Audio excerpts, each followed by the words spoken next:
And now for something completely different. Forget everything you've been told by others before. Get ready for the real deal, the full story. Real talk about money, markets, life. Now, it's The Real Investment Show with Lance Roberts, presented by RIA Advisors.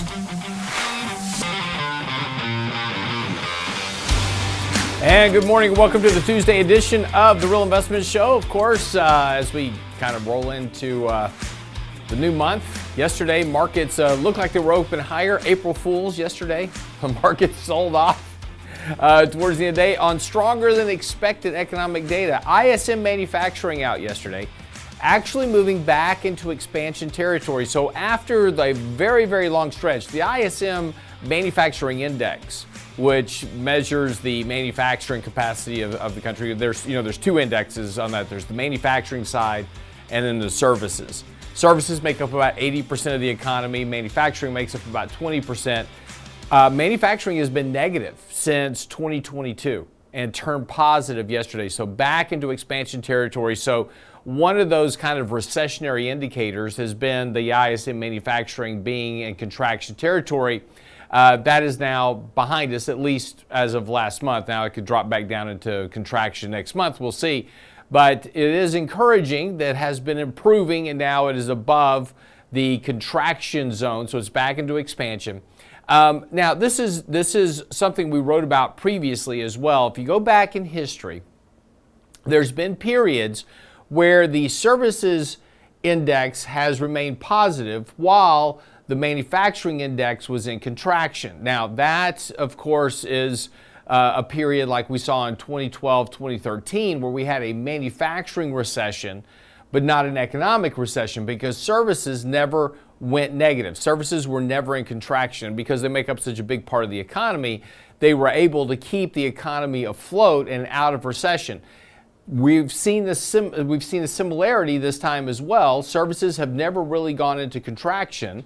They've been improving, and the services index has remained in expansion and has allowed, or has kept the economy afloat while manufacturing went through its recession. So now it looks like manufacturing is coming out of its recessionary state.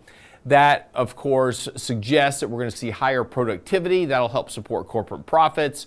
So again, kind of that more bullish narrative is continuing to kind of outweigh the bearish narrative, at least in the near term. So a lot of those concerns about, economic recession and other stuff going on is now moving behind us. And again, as we kind of look forward here, we're starting to see improvement in the economic data that is supportive of at least stable economic growth. Now, we're not talking about rip-roaring economic growth. We're not talking about 5% economic growth. We're talking about an economy getting back to 2% growth over time. Inflation will fall to around 2%, and things will begin to normalize as we kind of go forward. So we'll kind of return back to that new normal of GDP that we've talked about previously. So anyway, that's the news out yesterday, but there were some price increases that we saw in the data.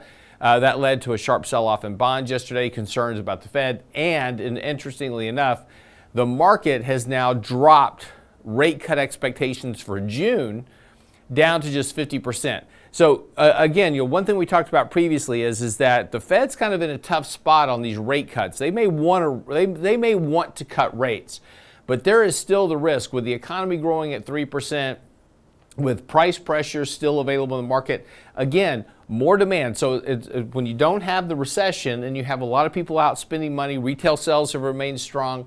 That is providing demand within the economy. So that is price pressure and keeping prices somewhat elevated here. So we saw yesterday in the price reports that pricing pressures are remaining, and that's suggesting some type of inflationary pressure in the market. Again, it doesn't mean we're going back to 9% inflation.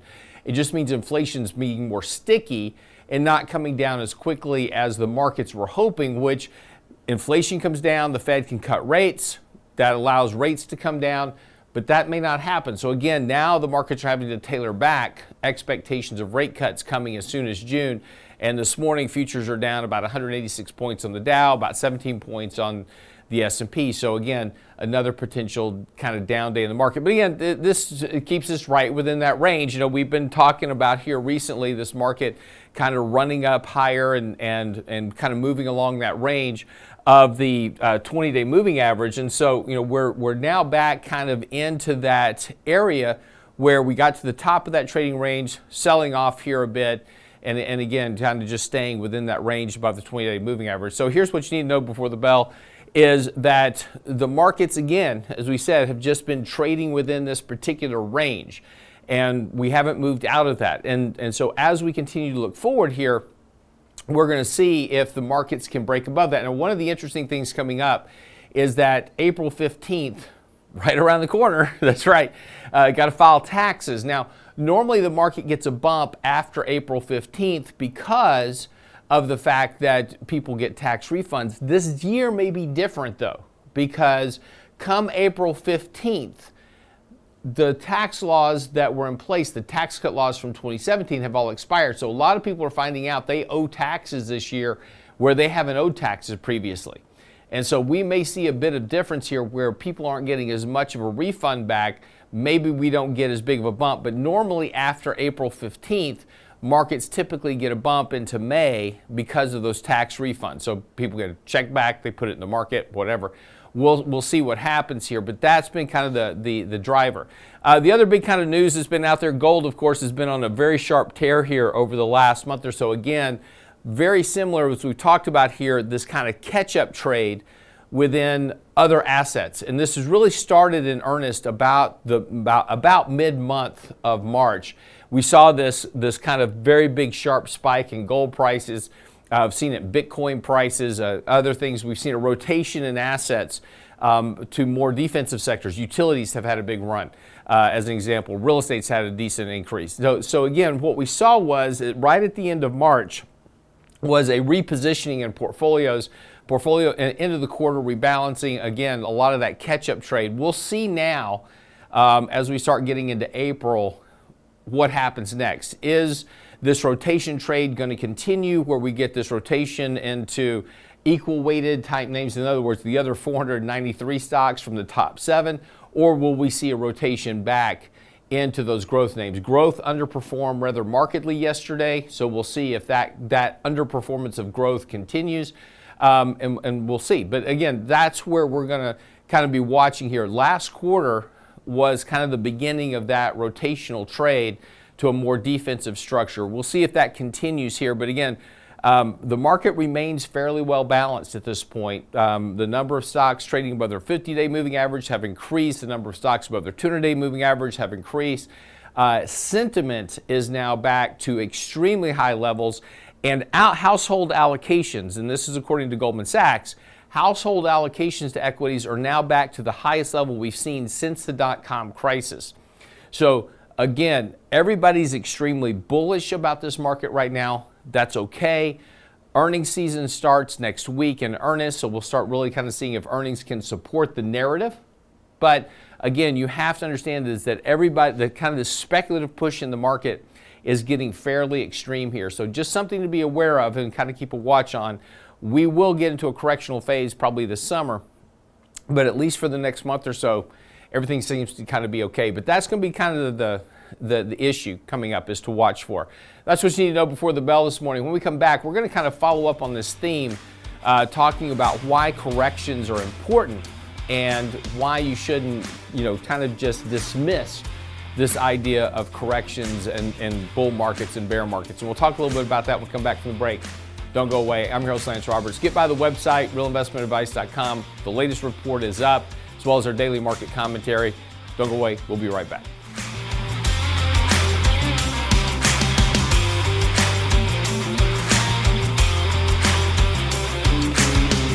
Get daily investment news you can use, delivered at the speed of the internet at realinvestmentadvice.com.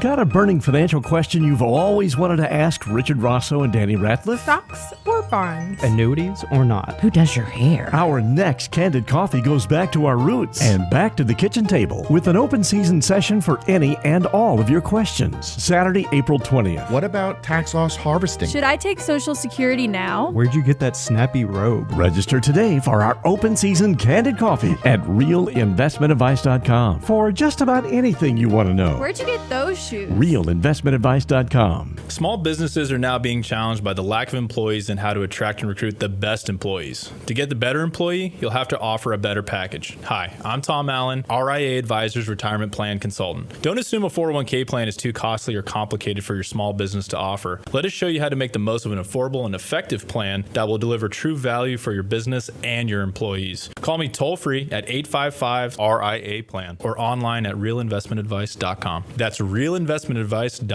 The Real Investment Show. When it comes to wealth management, most people think of stocks and bonds, but it's like enjoying one layer in a 7-layer cake. At RIA Advisors, we want to make sure you get your cake and eat it too. Social Security, Medicare, creating a tax-friendly retirement paycheck. Perhaps you're saving for college. How about life insurance, guaranteed income solutions, all along with comprehensive planning? At RIA, a holistic approach to your money is our priority. Call us today, 855-RIA-PLAN, or find us online at realinvestmentadvice.com. realinvestmentadvice.com.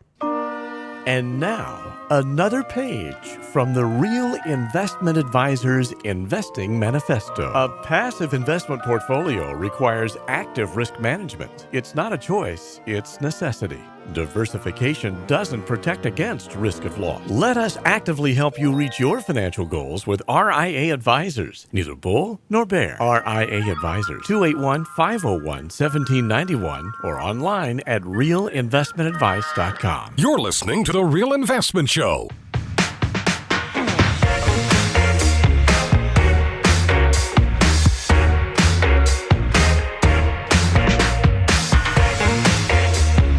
Welcome back to the show this morning. So today's kind of topic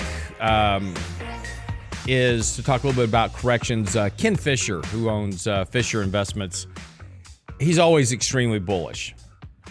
He's never seen a bear market in his life, and he's always bullish about everything. So no matter what happens, he's always bullish about equities. And you should always be invested 100% of the time and not worry about things. And just recently he posted out one of his usual kind of, marketing pieces talking about, market returns over time, and that, when the markets generate 20% rates of return, that's great because that's kind of normal in his view. And I thought it was interesting because, what this really kind of highlights is for many people is really not understanding the basics of math. And it's interesting that we see these types of articles and things that go on because as we kind of look forward to whatever's going to happen in the future, it's very important to remember where you came from and kind of what's happened. And so this is kind of the point of the article that's out on the website today, and kind of our conversation this morning is talking a little bit about market corrections over time. So anyway, he posted out this chart of the annual returns of the markets, right? And he broke it down into categories of greater than 20%, 10 to 20% annual returns, 0 to 10, negative 10, negative 20, more than 20. And as you see, more often than not, and he's right. I mean, this data is absolutely correct. More often than not, 73% of the time, stocks are positive. So just all you got to worry about is just the 27% of the time that stocks aren't positive, right? So, but if you're just invested on a buy and hold basis, it's great. Well, here's the problem. First of all, just first problem up is that you're not going to live 100 years. So, this data goes back to the 1920s.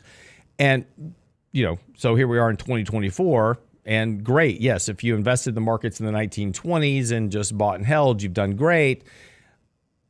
But most people don't live that long is the problem. Unfortunately, life expectancy has a pretty big impact on your outcomes. The other side of it is that most people can't invest the day that they're born. So, generally you're not going to make your first investment until your 30s, maybe even your early 40s for many people, because, you're getting married, you're having kids, you're sending people to school, you don't have any money to save, etc.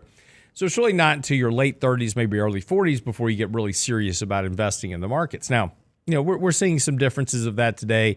We're seeing a lot of younger people, starting to get onto Robinhood apps. But, the problem is they're speculating and they're gambling. And in most cases, they're going to lose all their money.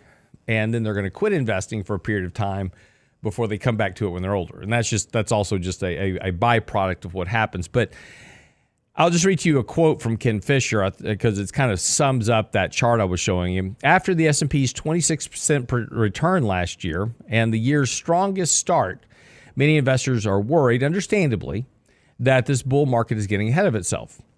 They shouldn't. Don't worry. The strange but true fact is that statistically speaking, average returns, which have amounted to about 10% a year over nearly a century of trading, aren't normal in the stock market for any given year. A second surprisingly pleasant fact is so-called extreme returns are far closer to what we call normal. So in other words, returns of greater than 10% a year is actually more normal than the average of 10. And that's a very bullish spin on the data, and there's absolutely nothing wrong with that. But here's some important things to understand is that, first of all, give me 1 second. I'm having some issues. I need you to get that chart right there for me, Brent. So first thing is that in any given year, and this is the important thing that we've been talking about here recently, is that you're going to have a correction. In any given year, no matter, even if the year is positive on a month over month or year over year basis, you're going to wind up with a correction somewhere along the way. And those corrections run anywhere from 5 to 10% or more. Even if the year is positive, you can still have a 5 to 7% correction. In fact, the average correction in intra-year is about 10%.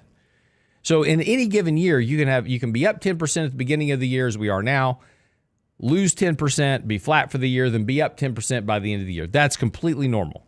That can happen in any given year. In fact, you should expect 5 to 10% corrections every year because they happen. Some years they're 5, some years they're 10, some years they're more. But again, just because you have a strong start to the year doesn't mean it's just going to go up the entire year. Even in 2021, when we were fueled by just a tremendous amount of stimulus and checks to households and people are all speculating on the markets, you still had a 5% correction that year, which gave you a better entry point. So again, that's kind of the important thing to keep in mind. Now, importantly, there's when we look at, and this is where the media really, kind of misconstrues what you should be looking at in terms of understanding corrections and how they impact you. So one of the charts that runs around a good bit is the cumulative percentage gain and loss of the market over time. And so one of the arguments is like, look, if you're just invested in the markets, you make all this money to the upside. And look at those corrections, those percentage corrections, right? They're barely even visible, right? So why worry about the bear markets when you make so much money during the bull market? Well, this chart is the example of not understanding math. And the reason I say that is that if you take a look at those drawdown periods, yes, they barely show up on the map because of the magnitude of the upside. But let's just do some math here. Let's just hanging out here this morning. Let's do some basic math. Let's just talk about an index. Let's use just a sample index. So we have an index that trades at 1,000, and it goes up 20%. So now the index is worth 1,200, right? So we've had a 20% increase in the index. The index is now 1,200. Now, don't worry about the downturn, right? You're up 20%. So we just have a small 20% correction, right? Now, what the media assumes and what the mainstream analysts presume is that if you have a 20% increase and a 20% decline, you're back to 1,000, right? That's not the way it works. Because when you have the 20% decline, it's off 1,200. It's not off 1,000. So you wind up with $960 of your index, not 1,000. So now you're losing money. But let's make it even bigger, right? Let's talk about these big peaks in the markets where you see that where the market's up 1,000% or 1,100%. Let's talk about that for a second. So let's take that same index. We go from 1,000 to 2,000. We're up 100%. We go from 2,000 to 3,000. We're now up 200%, right? From 1,000 to 3,000 is 200%. We go from 1,000 to 4,000, right? We keep going. Let's get to 8,000. So now we're up 700% on our money. Huge gain. Now, the problem becomes the correction. So a 10% loss is now an 800-point decline. So that last 1,000 points that we got is wiped out by a 10% correction. A 20% correction wipes out 1,600 points. A 30% correction wipes out 2,400 points. So all of a sudden, that massive gain we had is being chopped down dramatically by a 10 or 20 or 30% decline. A 50% decline, right? We went from 1,000 to 8,000. A 50% decline wipes out more than half of that gain because you lose 4,000 points. See, this is the problem with the percentages. I have unlimited potential on the upside. I can make 800%, 900%, 1,100%. I can make 2,000% on my money. But I can only lose 100% of my money. And this is the thing that charts like this are very deceiving about is minimizing the impact of those drawdowns. So we can change this chart a bit and make this a little bit clearer about how this works by changing it from percentages to points. Now all of a sudden we find out that these declines are much more important than we believed before. Because what we find out is that historically, a lot of these bear markets have wiped out almost all of the previous advances.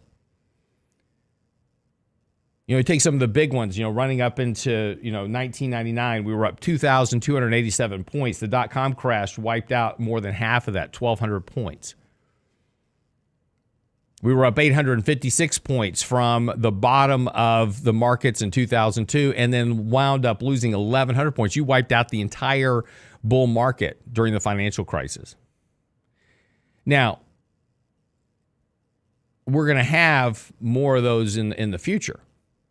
And see, this is the point that we have to understand as investors is that, as we look at in the future and paying attention to what matters with our money, that these percentage drawdowns are incredibly important. And this is the problem with Fisher's analysis, which is saying, hey, you just get an average return of 10%, but actually markets do better than that over time.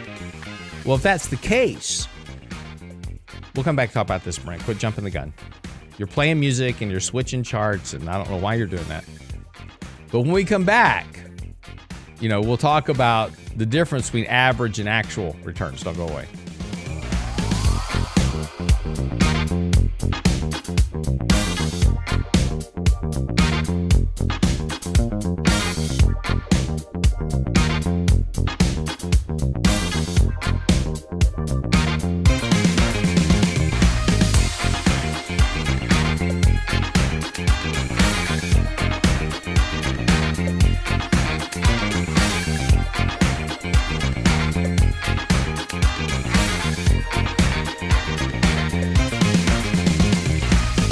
The Real Investment Advice blog. It's required reading for the informed investor. Catch it today at realinvestmentadvice.com. Got a burning financial question you've always wanted to ask Richard Rosso and Danny Ratliff? Stocks or bonds? Annuities or not? Who does your hair? Our next Candid Coffee goes back to our roots and back to the kitchen table with an open season session for any and all of your questions. Saturday, April 20th. What about tax loss harvesting? Should I take Social Security now? Where'd you get that snappy robe? Register today for our open season Candid Coffee at realinvestmentadvice.com for just about anything you want to know. Where'd you get those shoes? realinvestmentadvice.com. Hi, Lance Roberts here. If you're like most people, your 401k plan represents the bulk of your retirement assets. And unfortunately for many, managing your 401k plan can be difficult. There's so many choices, so many things to consider. With just a quick email, a couple of questions, you can put RIA advisors to work for you managing your 401k plan. Just simply click Ask a Question at realinvestmentadvice.com or give us a call at 855-RIA-PLAN. That's realinvestmentadvice.com. The Real Investment Show. And now, another page from the Real Investment Advisors Investing Manifesto. Manage risk and volatility rather than trying to manage gains. You don't have to be right all the time. Long-term investing success is a 70% gain. Let us help you reach your financial goals with RIA Advisors. Neither bull nor bear. RIA Advisors, 281-501-1791 or online at realinvestmentadvice.com. Can't catch the whole show now? Listen to our podcast later at realinvestmentadvice.com. Danny, inflation's getting bad. You remember back in the day when strippers used to have names like Crystal and Diamond after something really expensive? No. The Real Investment Show podcast. Well, now you go to the men's club, it's like, welcome to the stage, gas and eggs. So, you just know stuff's getting bad, man. Inflation. Same show, your schedule. Where'd you get this from, Lance? Is this? I was thinking about this last night. I was like, at realinvestmentadvice.com. Because it's on all cash business. Yeah. When it comes to wealth management, most people think of stocks and bonds, but it's like enjoying one layer in a 7-layer cake. At RIA Advisors, we want to make sure you get your cake and eat it too. Social Security, Medicare, creating a tax-friendly retirement paycheck. Perhaps you're saving for college. How about life insurance, guaranteed income solutions, all along with comprehensive planning. At RIA, a holistic approach to your money is our priority. Call us today, 855-RIA-PLAN, or find us online at realinvestmentadvice.com. realinvestmentadvice.com. Health and financial security touches everyone within your organization. Offering benefits for all doesn't need to be complicated. Hi, I'm Tom Allen, Senior Benefits Consultant at RIA Advisors. RIA Benefits provides independent expertise to find solutions that speak to the mission of your business, the culture you want to establish, and the budget you are able to work within. Book a free consultation with me at realinvestmentadvice.com/retirement, and we'll find a solution that takes care of your most important asset, your people. realinvestmentadvice.com/retirement, realinvestmentadvice.com. The Real Investment Show YouTube channel has all our videos ready for your easy access, like Technically Speaking Tuesday, Financial Fitness Friday, plus each day's radio shows. Subscribe and bookmark our YouTube channel at realinvestmentadvice.com. You're listening to The Real Investment Show.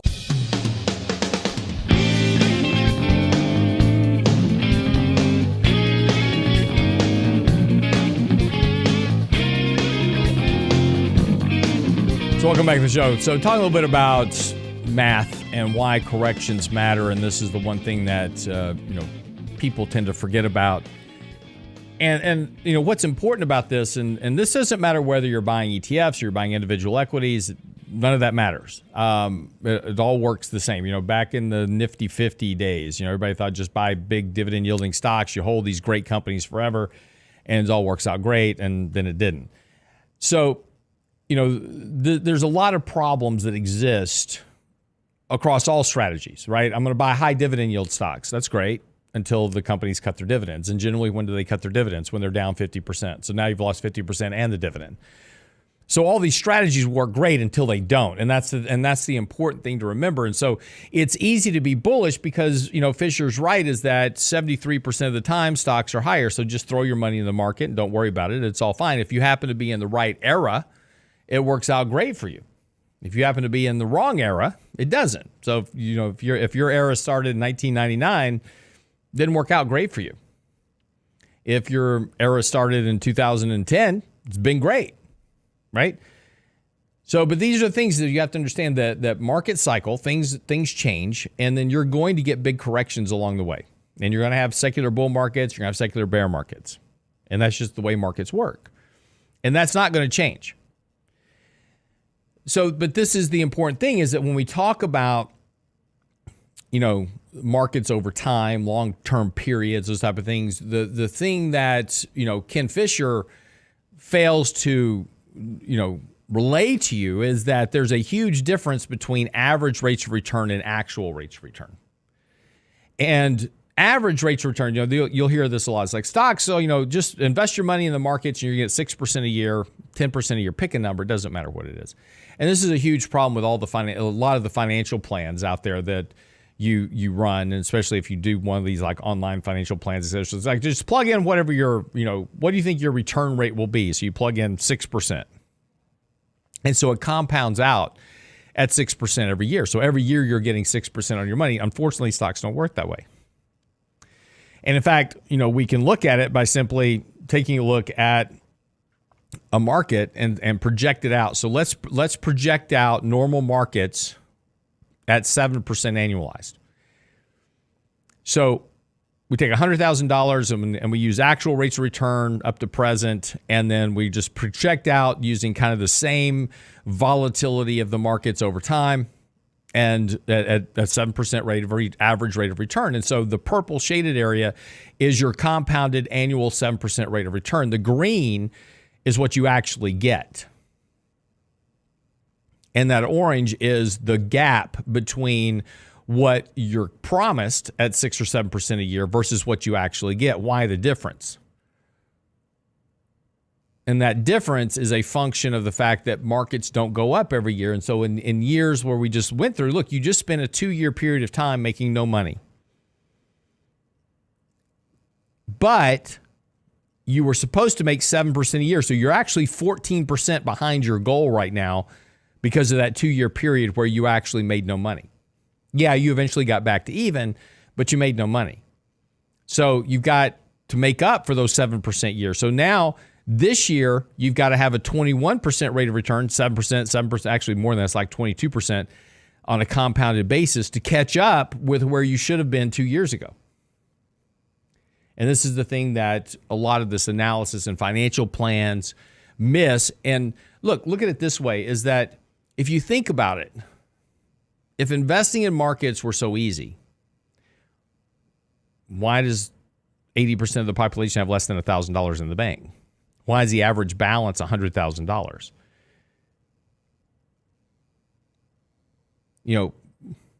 If markets worked at just giving everybody 7% a year, everybody would be rich. They just don't work that way. Again, there's all the psychological factors that go along with that, etc. But the biggest one is life expectancy. And this is another thing that most people miss. It's great to talk about long-term returns. We're gonna invest in the markets and hold it for 100 years, right? And we're gonna have this average rate of return. We're all gonna have millions of dollars in the bank. Problem is we don't live that long. In fact, if we go back in history and we can look at the real return of the market and use life expectancy periods over those periods of times, with the exception of where we are now, because we're halfway through a bull market, secular bull market, which is still positive for most investors that started in 2009. We haven't completed a full cycle yet. That's that lower right-hand corner. Outside of that, every other period, in terms of life expectancy, people lost money. So we can go back and look at periods of time, and I don't mean people lost money, but they didn't perform relative to their average rate of return goal because of market variables. And so it's important to consider several things. One, when you start your process, what's important to understand is where are you within the current cycle? So time horizon matters. How much time do you have to invest to reach your goal? The second thing is valuations at the beginning of your cycle. So if you're just starting now with valuations at 34 times earnings, the odds of you reaching your financial goals are pretty low. Your rate of return required to reach that goal is very important. If you're going into this expecting an 8, 9, 10% rate of return, you're going to be disappointed. Because markets, A, don't compound. They don't compound at that rate. So these are the important things to understand. But, this is, the issue that is glossed over by analysis from people like Ken Fisher, who's, had some very devastating periods in his market cycles. I manage a lot of former Ken Fisher clients. 2008, they were down 60%. The market was down 52%. It takes a long time to make up that big of a loss. Time horizon. So if your time horizon is too short, if your return rate's too high, if valuations are too high going into it, you're likely going to be disappointed on any type of strategy, no matter what you think it is, right? Whether it's dividend yielding stocks or ETFs, buy and hold, whatever, you're likely going to be disappointed on your return rate. And that's where we are currently. Now that doesn't mean today. This year, next year, we could continue to see a rip and bull market, right? Next year after that, we could see this market continue for a few more years. If we look at typical secular cycles and full market cycles, this current bull, first half of the full market cycle, which is half of it bull, half of it bear. The first half, the bull market half, can last anywhere from 10 to 18 years, which puts us roughly at 2024 to 2029 before this particular cycle is over. And then you're going to have a secular period of very low returns going forward. That's the other half of that full market cycle. So, as investors, though, what's important to remember, there was a great quote from Vitaly Katzenelson, who is a portfolio manager. He kind of runs the Buffett analysis of portfolio management. He made a very salient point about this previously. He says, our goal is to win the war, right? So that's the war is the long-term game.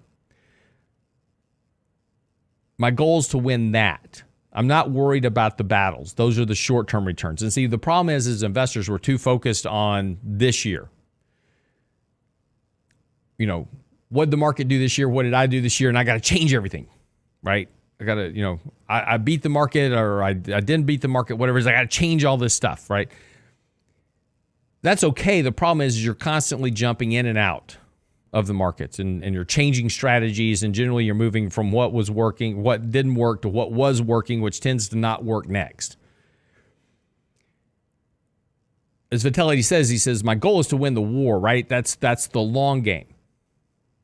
So that means I may underperform, near term. I may underperform managing risk. I may underperform, whatever it is in the short term. But if I build my portfolio right, I will win the long-term game. I'll win the war. And that's our goal. What Ken Fisher forgets is that laws are, that markets are bound by the laws of physics just like everything else. And we can have these fantastic markets for a while. But when markets are extremely deviated from long-term returns, when valuations are stretched, when our deviations from long-term valuation means are stretched, you're going to get a reversion. Markets have to revert. You can't have an average over time. You can't have an average 10% rate of return over time without having a reversion. And as that initial table from Ken Fisher showed, is that, yeah, most of the time the markets are making gains. But a greater than 20% gain is more than wiped out by a greater than 20% loss. That's where the problem comes in. Capturing the bull markets, that's easy. Avoiding the bear markets, that's the tough part. All right. Wrap that up. We'll come back. Get ready to wrap up the show this morning. Don't go away. More of the Real Investment Show coming right back.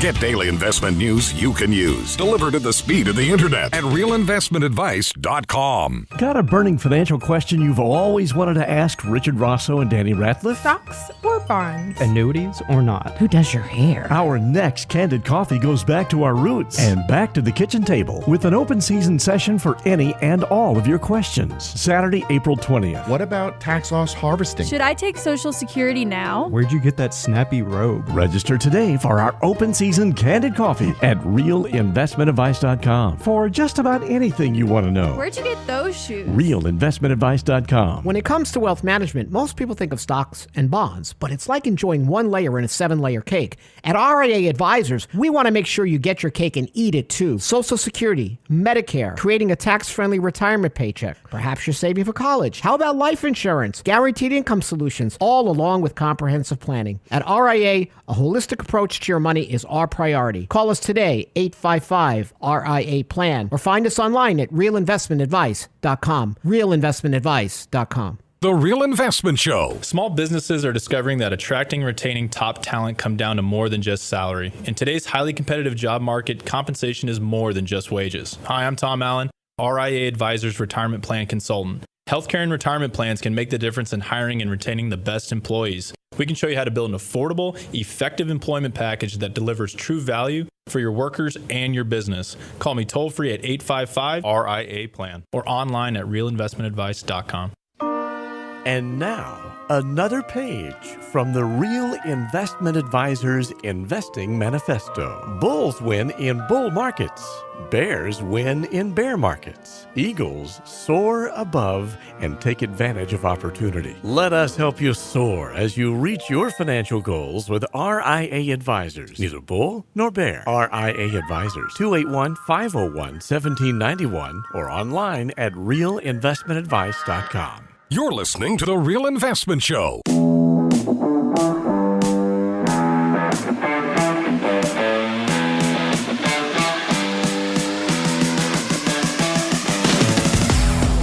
Now, while I was picking on Ken Fisher this morning, there's certainly not any reason to not be bullish about the markets right now because everything is basically firing on all cylinders. As I said earlier this morning, you know, manufacturing data is now turned positive. That's another recessionary, kind of recessionary indicator that's been put to rest. So there's a lot of reasons to be optimistic. And if you've got money invested in the markets, nothing to worry about at the moment, right? So, I mean, we've got a lot of momentum behind the market since last November. We've had 5 positive straight months. As we talked about yesterday, that's a bit of a rarity or a little more rare. 6 months is even more rare. 7 months is even more rare. So, but it can happen, right? So we could have 6-7 months of positive returns. But again, there's really no reason to be overly concerned about the markets. This, we're going to have a correction at some point. There'll be a buying opportunity unless something is falling apart somewhere. And right now, there's no indication of that. Yield spreads and the credit markets, if there's, as we said before, if there's anything you want to watch, just watch yield spreads. There is absolutely no concern in the credit market about anything. So nothing to worry about on the bond side, nothing really to worry about on the equity side.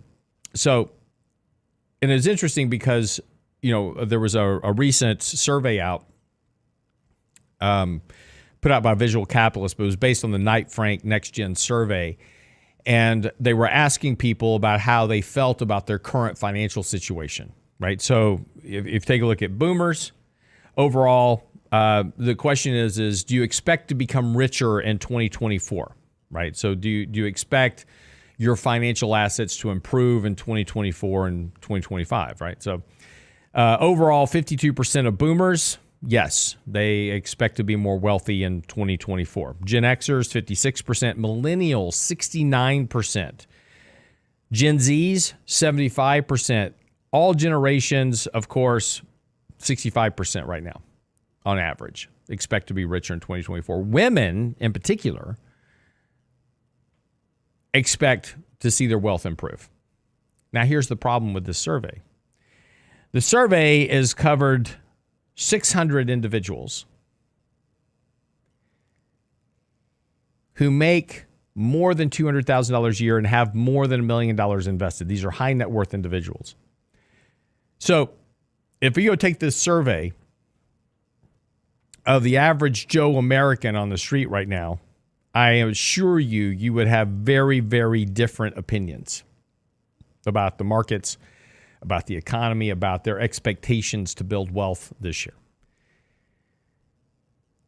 But if you've got money and you're making good money where you don't have to worry about inflation and, the cost of living in general and whether or not you're going to have a job tomorrow, if you don't have those concerns, then yeah, everything's peachy.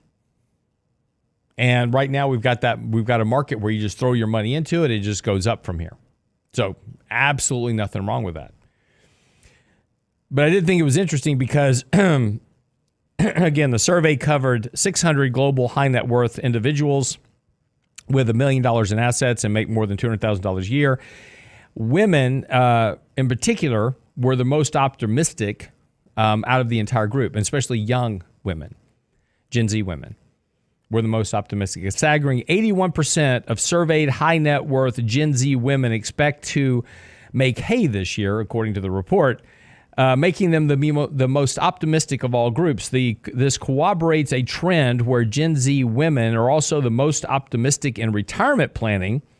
As CNBC reports, a combination of newer avenues of financial resources and an openness towards advice has given them a more optimistic attitude than their older counterparts. And that's actually a good thing, right? If most of your Gen X, women and boomers in particular were kind of detached from the financial situation. It was, oh, my husband takes care of that. And they are mostly detached from the financial situation. And it's good that now younger women in particular are getting more involved in their finances. They're becoming more aware of the needs for investing and saving and those type of things. And again, this is coming at a time where people are waiting a lot longer to get married. They're waiting a lot longer to have kids or making decisions not to have kids at all. But they're making those decisions later in life, which means that they're having to take care of finances earlier in life. So they have to be more aware of it. But that's a good thing. Again, one of the things we've talked about is, kind of in the past is that, for many people, they never really got involved in understanding how money works. We don't teach it in school. They get out of school, they go get a job, they run up credit cards because that's what the media tells them to do. Oh, you've got to have a credit card to build credit. No, you don't. But it's what the media tells you because they need you to go get a credit card, right? The banks want you to have credit. They want to get you into debt, keep you in that cycle. But, these are the things that are taught unfortunately, we teach a lot of bad habits to individuals. We don't teach a lot of the good habits. And again, we're a society of immediate gratification. So, we don't want to do the saving thing. That's boring, right? I'm going to YOLO. You only live once. I got to spend all my money today. But we pay for that down the road. And so it's good that younger generations are now becoming more attuned to finances. And unfortunately, though, part of this is that we're also teaching them to gamble in the financial markets. We're not really teaching them to invest because that's boring. Investing should be boring, right? Investing should be slow growth, slow returns over time, just compounding growth. And that's boring, right? Buying good companies and holding them for a long time is boring, right? I want to make a lot of money now. I want to speculate. I want to buy whatever's going up, and so I'm going to chase these markets. Unfortunately, that doesn't work out well, and they wind up losing a lot of money. And we just went through this cycle. We saw the same type of attitude that we have today back in 2021. And young investors were piling into SPACs and IPOs and Bitcoin and everything else, disruptor companies, on this expectation of kind of get rich quick. And a lot of those investments lost 60, 70, 80, 90% of their value in 2022. And articles were written how these people that were millionaires in 2021 were now back to working part-time jobs, just trying to pay bills in 2022 because they lost it all in the markets. And unfortunately, that's what happens to too many people. And normally what happens is when that occurs, they remember that pain. And so they're like, I'm not doing that again, right? So they don't come back to investing for a very long time. And that impedes their ability to build wealth. So, again, it's good that people are becoming more attuned to their finances, but we're still not teaching them to invest the right way. And we come up with all these narratives, like I said, with Ken Fisher. It's like, the market's up 73% of the time. Just invest in the markets and it'll all be fine. Doesn't really work that way. If it did, everybody'd be rich. And unfortunately, they're not. And it's because of those things. My daughter is 16, about to be, she's 17, about to be 18. Sorry. Oof, she'd get me if she hears that one. So we're having conversations a lot now about, where to go to college, and she's trying to figure out what she wants to do and kind of figure out what happens next in life. And it's interesting because, we have these conversations. She's like, I really want to be in the healthcare field. I like healthcare. I like anatomy. I like, those type of things. But I don't know if I want to be a doctor. Maybe physical therapy or, something like that where I can help people. And I'm like, hey, these are things you need to explore. But if you're going to go to school for a long time, my son just informed me he's now going to be working on his PhD. So I'm just going, it's on you, kid. But if you're going to be going to school for a long time, make sure you can get paid for it, right? And so I thought there was a very interesting survey out this morning that came out from Visual Capitalist talking about the U.S. majors with the highest unemployment rates. Yes, I will be sending this to my daughter. The degree with the highest unemployment and underemployment rate is art history. And there was an interesting TikTok about this girl. She's on TikTok. It's gone viral. People are commenting on it. But she's like, I have 2 degrees and a certificate. And I'm applying for jobs, and I can't get a job except from this technology company and Bart, who wants me to answer his phones. I have 2 degrees and a certificate. Why should I be answering a phone? Well, her degree is in art history. And what coming out of college means is that, great, you've now proven to an employer that you can complete a task. You have gone through college. You've set out on a course. You did 4 years of work or however long it took you, and you completed the task. That's all your college degree tells an employer, is that you can actually complete a task. Now you've got to go learn skills, and you've got to learn how to work in an environment. And so, you're going to have to start at the bottom and work your way up, right? But having a skill set attached to you, something that is fundamentally strong, will give you the best opportunity.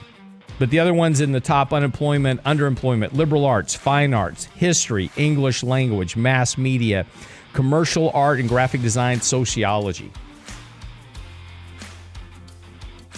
So as we educate our children about making good decisions, we also have to give them the skills to succeed in life as well.